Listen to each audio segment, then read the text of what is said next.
Gold trusted gold buyers. మీరు తాకట్టు పెట్టిన బంగారాన్ని విడిపించి ఈ రోజు ఉన్న మార్కెట్ ధరకు కొనబడను. సార్ ఏంటి సార్ ఫస్ట్ ఆఫ్ ఆల్ ఇంత కొంచెం గ్యాప్ వచ్చినట్టుంది, ఎందుకు సార్? అసలు కోవిడ్ వచ్చిన తర్వాత మూవీ స్టార్ట్ అవ్వడానికి ఒక 3.5 years గ్యాప్ వచ్చింది. దాని తర్వాత మెల్లిగా మెల్లిగా మెల్లిగా చిన్న చిన్న మూవీలు అలా స్టార్ట్ అయ్యి వస్తే ఇట్లు మారేడుమిల్లి ప్రజానికే ఉన్నది ఒక ఊరు పెద్దగా నేను చేశాను. అది ఫుల్ అండ్ రోల్. అది దాని తర్వాత ఇప్పుడు ఏంటంటే మనకి ఇండస్ట్రీలో చాలామంది ఏం చేస్తున్నారంటే బాంబే నుంచి, కర్ణాటక నుంచి, కేరళ నుంచి, తమిళనాడు నుంచి ఆర్టిస్టులంతా కొత్త ధనం చూపించాలన్నది ప్రొడ్యూసర్ డైరెక్టర్లు అంతా వాళ్ళ తీసుకొస్తున్నారు. మనకి ఇంత పేరు వచ్చినా సరే నన్ను కరెక్ట్గా యూటిలైజ్ చేయలేకపోతున్నారు. అది నాకు కొంచెం చాలా బాధ అనిపిస్తుంది. బయట నుంచి వచ్చిన వాళ్ళకి వాళ్ళు ఎక్కువ పేమెంట్ వస్తుంది, వాళ్ళకి అకామిడేషన్ ఇచ్చుకోవాలి, వాళ్ళకి అక్కడి నుంచి అసిస్టెంట్ వస్తారు వాళ్ళకి అకామిడేషన్ ఇచ్చుకోవాలి, ట్రాన్స్పోర్టేషన్ ఇచ్చుకోవాలి, ఇంకా ప్రొడ్యూసర్కి బర్డనే అవుతుంది. ఇక్కడ ఏంటంటే నాకు లోకల్లో ఉన్నాను కాబట్టి నేను ఇందుకు ముందు ఏంటంటే విశాఖపట్నం నుంచి అప్ అండ్ డౌన్ చేసేవాడిని. ప్రొడ్యూసర్స్కి ఇబ్బంది పెట్టకూడదు, ఈ ట్రాన్స్పోర్టేషన్ అకామిడేషన్ ఇదన్నీ వాళ్ళకి ఎందుకు ఇబ్బంది పెట్టాలి, అందుబాటులో ఉంటే రేపు నుంచి షూటింగ్ రండి అంటే రెడీగా ఉండాలని చెప్పేసి నేనే ఫ్యామిలీతో పాటు నేను షిఫ్ట్ అయిపోయానండి. మంచి క్యారెక్టర్ కోసం నేను వెయిట్ చేస్తున్నాను. డెఫినెట్గా నెక్స్ట్ మంత్ కూడా ఒక మూవీ స్టార్ట్ అవుతుంది, అందులో ఫుల్ లెంత్ క్యారెక్టర్. ఇప్పుడు దాకా మీరు చూడలేదనేది ఒక జోనర్లో నన్ను చూస్తారు. దాని గురించి డీటెయిల్స్ ఏమైనా చెప్తారు సార్? అంటే బ్యానర్ కానీ, ఐ మీన్ హీరో కానీ, కాస్టింగ్ కానీ, పూజ అయిపోయాక మళ్ళీ నేను ఇంటర్వ్యూకి మీ ముందు వస్తాను. ఓకే. అండ్ హ్యాపీ మీరు మళ్ళీ బ్యాక్. బట్ ఇన్స్టాగ్రామ్లో ఎప్పటికప్పుడు మీ పోస్టులు చూస్తూనే ఉంటాం. అసలు ఒక మోడల్కి ఏమాత్రం మీరు సూపర్ మోడల్ సార్ మీరు. మీకు ఐ మీన్ ఇప్పుడు చాలామంది యాంటాగనిస్ట్ రోల్స్లో ఒక రిచ్ యాంటాగనిస్ట్ ఉంటాడు కదా, రిచ్ విలన్ ఉంటాడు. అలాంటి రోల్స్కి మిమ్మల్ని ఎందుకు పిక్ చేయట్లేదు? అది వాళ్ళని అడగాలండి. నేను anything I'm ready to do that.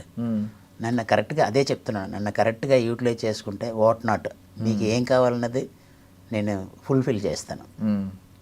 Yeah. So before పెద్ద గురించి ఒక 2 క్వశ్చన్స్ అడుగుతాను, తర్వాత మీ పర్సనల్ ఇంటర్వ్యూకి వెళ్ళి మనం మళ్ళీ పెద్దతో ఎండ్ చేద్దాం సార్. అలాగేనండి. సో ఫస్ట్ ఆఫ్ ఆల్ పెద్దలో ఏంటి సార్ క్యారెక్టర్ ఏంటి మీది? క్యారెక్టర్ ఈ బైల్వాన్స్ ఉంటారు కదండి, ఒక్కొక్క గ్రూప్ ఉంటుంది. ఆ గ్రూప్కు ఒక లీడర్ ఉంటారు, ఆయన గురువు అంటారు. సో అలాగా ఒక గ్రూప్కు నేను ఒక గురు, అజయ్ ఘోష్ గారు ఒక గురు, శివరాజ్ కుమార్ గారు ఒక గురు. వీళ్ళంతా ఏంటంటే కుస్తీ పోటీలు చేస్తున్నప్పుడు ఇప్పుడు మా బైల్వాన్స్ తరఫు నుంచి వెళ్తున్నారు కాబట్టి వాళ్ళని ఎంకరేజ్ చేస్తూ ఉంటాం. మా బైల్వాన్స్న మళ్ళీ హీరో గారు కొడుతున్నప్పుడు కొంచెం కష్టంగా ఫీల్ అవుతూ ఉంటాం. సో ఆ ఫీలింగ్ని మనం తెలియపరుస్తాం. సో మీరు షర్ట్లెస్ సీన్స్ ఏమన్నా చేశారండి? లేదండి, లేదు. మీరు కంఫర్టబుల్ కదా సార్ దానికి కూడా షర్ట్లెస్ సీన్స్ చేయమంటే? 5th floor నుంచి దూకురంటే దూకేస్తాను. నాకు అలాంటి ఫియర్ లేదు. ఫోమ్ కరెక్ట్గా పెట్టేసి దూకురంటే దూకేస్తాను. విల్ పవర్ ఎక్కువ అండి. అంటే ఇప్పుడు చరణ్ గారిని గ్లోబల్ స్టార్ అని పిలుస్తున్నాం సార్. అప్పుడు ఫ్యాన్స్ అందరూ గ్లోబల్ స్టార్ అని పిలిచినప్పటి నుంచి చాలా RRR తర్వాత ఆయన మీద అంచనాలు అమాంతం పెరిగిపోయినాయి. గేమ్ చేంజర్ మధ్యలో కొంచెం కరెక్ట్గా కన్వే అవ్వలేదు, ఎందుకో మిస్లీడ్ అయ్యింది.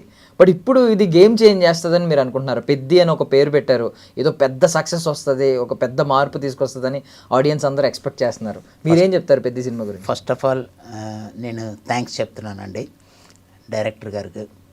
చిన్న క్యారెక్టర్ పెద్ద క్యారెక్టర్ని కాకుండా రామ్ చరణ్ గారు చేసిన మూవీలో ఒక గ్లోబల్ లెవెల్ ఆర్టిస్ట్ చేస్తున్నప్పుడు ఆయనతో పాటు నేను కూడా యాక్ట్ చేయడానికి ఒక అవకాశం ఇచ్చారు. First of all I thank to director, producer and Ram Charan గారిని చెప్పాలంటే నేనంత స్థాయి కూడా కాదు. Is a global star.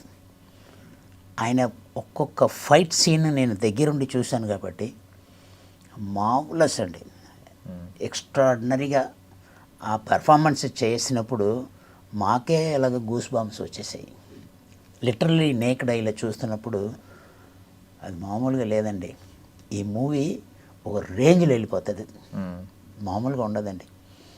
ఆయన ఏది చేసినా బంగారమే. Sir and fitness freak sir మీరు ఇప్పుడు ఐ మీన్ మేము ఇంకా సిగ్గుపడతా ఉంటాం, మాకే పొట్టలు వచ్చినాయి సార్. లిటరల్లీ మాకు 25 ఈ ఏజ్లో పొట్టలు వచ్చేస్తున్నాయి, చాలా దాని గురించి. మీరు కూడా ఒకసారి సీరియస్ అయ్యారు, మా మంచి కోరే సీరియస్ అయ్యారు యూత్ గురించి, మేబీ దాని గురించి డిబేట్లు పెట్టిన వాళ్ళు కూడా ఉన్నారు. బట్ ఒక ఫిట్నెస్ ఫ్రీక్గా మీరు చరణ్ గారి బాడీ గురించి ఏం చెప్తారు? అల్టిమేట్ అండి. అంటే ఒకే క్యారెక్టర్ కోసం ఒక ఫార్మేషన్లో రావడం వేరు, అక్కడ వేరియేషన్ ఏంటంటే ఒక రన్నర్ అంటే స్లిమ్గా ఉండాలి, ఎక్కువ ఫిజిక్ ఉండకూడదు, దానికి సన్నం అయిపోవాలి. తర్వాత క్రికెట్లో కూడా ఏంటంటే ఆ ఫిజిక్ వేరేలాగా ఉంటుంది. సో ఆ క్యారెక్టర్ చేసిన తర్వాత ఈ క్యారెక్టర్కి వచ్చేటప్పటికి కొంచెం మార్పులు ఉంటాయి. ఆ టోనింగ్ అన్నది చాలా కష్టం. రన్నింగ్లో ఒక మూవీ చేస్తున్నప్పుడు ఒక క్యారెక్టర్ చేసినప్పుడు ఈ స్లిమ్గా ఉండాలి, ఇంకొక క్యారెక్టర్ చేసేటప్పుడు కొంచెం మోడరేట్గా ఉండాలి. కుస్తీ పోటీలకు వచ్చేటప్పటికి పీసెస్ ఉండాలి. అంటే జనరల్గా మనం నార్త్ ఇండియాలో కుస్తీ పోటీలు అన్నీ చేస్తే అన్నీ సుమోలాగా ఉంటారు, పొట్ట గిట్ట అంత టెక్నిక్ యూజ్ చేస్తారు. కానీ రామ్ చరణ్ గారు ఒక్కసారి ఆయన ఇలాగ మొత్తం క్లాత్తో కప్పేసుకున్న అన్నీ వచ్చినప్పటికి ఇదే చూసేద్దాం అని చెప్పేసి క్యూరియాసిటీ ఎక్కువ ఉండేది. కరెక్ట్గా ఆయన ఈ బట్టలన్నీ ఇప్పిన తర్వాత మామూలుగా లేదండి, అది ఎక్స్ట్రాడినరీ. అది సూపర్. సో పెద్ద మీద చాలా అంచనాలు ఉన్నాయి మీకు కూడా అయితే? అంచనాలు కాదండి, ఇండస్ట్రీని ఒక ఊపేస్తుంది. సూపర్, మామూలుగా ఉండదు. సూపర్. ఆడియన్స్కి మీరు మంచి వార్త ఇచ్చారు. ఈ 4 రోజులు, ఈ వారం రోజులు, 10 రోజులు కూడా ఎదురు చూస్తూ ఉన్నాం కాబట్టి. సాంగ్ వచ్చేటప్పటికే బేబచ్చమైన పబ్లిసిటీ వచ్చింది. ఏఆర్ రెహమాన్ గారు మ్యూజిక్, తర్వాత ఆ సింగర్ వీళ్ళు పాడే విధానం, కరెక్ట్గా దాన్ని కూడా ఒక కొండ ప్రాంతంలో తీసుకెళ్ళి రత్నవేలు గారు కెమెరామ్యాన్ గారు, ఆయనతో నేను 3వ సినిమా అండి. ఫస్ట్ సినిమా సైరా నరసింహారెడ్డి, తర్వాత సరిలే నీకెవరు, పెద్ది 3వ సినిమా అండి. కాంబినేషన్ ఏంటంటే రత్నవేలు గారు, బుజ్జిబాబు గారు డైరెక్టర్, రామ్ చరణ్ గారు. ఈ కాంబినేషన్ మామూలు కాంబినేషన్ కాదండి. ఒకరికి మించిన ఒక అవుట్పుట్ ఇవ్వాలని చెప్పేసి ఒక్కొక్కరికి చాలా క్యూరియాసిటీ, హార్డ్ వర్క్, డెడికేషన్ అండి. ఎప్పుడైనా సరే ఎవరైనా సరే హార్డ్ వర్క్ చూస్తే ఇట్ నాట్ గో వేస్ట్. ఎప్పుడైనా మైండ్ సెట్తో డెడికేటెడ్గా పనిచేస్తే అన్నీ సక్సెస్ అవుతుంది. సో మీరు పెద్ద పెద్ద డైరెక్టర్లతో కలిసి వర్క్ చేశారు.